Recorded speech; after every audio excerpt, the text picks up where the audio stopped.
All right, number 5. Does renewable diesel help with forced regens and after-treatment sensor failures? We just talked about the sensor failures, and so that, yes, that's one of the biggest wins for switching to renewable diesel. Regens and sensor issues are among the most frustrating and costly problems modern diesel trucks, and renewable diesel can make a measurable difference.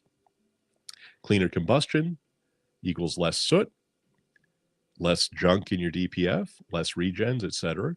No organic compounds. So biodiesel blends like B5 and B20 contain oxygenates, organic compounds that can leave deposits in the aftertreatment system, especially under low temperature operations like you would get up north back where I come from in Wisconsin. So an RD is actually a pure hydrocarbon. It's just hydrogen and carbon with no oxygen content whatsoever. So it burns clean without fouling sensors or clogging filters. Uh, Fleets using renewable diesel report far fewer failures in NOx sensors, DPF pressure sensors, and temperature sensors. So all of that stuff is sensitive to residue and soot loading. And by running a cleaner fuel, sensors stay in spec longer and avoid premature failure.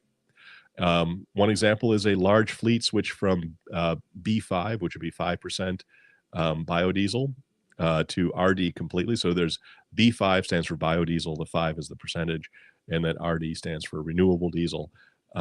Completely eliminated forced regens and saw a dramatic drop in NOx sensor replacement costs just by doing one thing, and that was replacing fuel. Forced regens rob you of uptime. It's a nuisance. Sensor failures cost thousands in parts and labor, and switching to renewable diesel gives you a way to cut both problems at the source, keeping your trucks on the road, and guess what? Out of the shop and away from DPF guys as long as possible.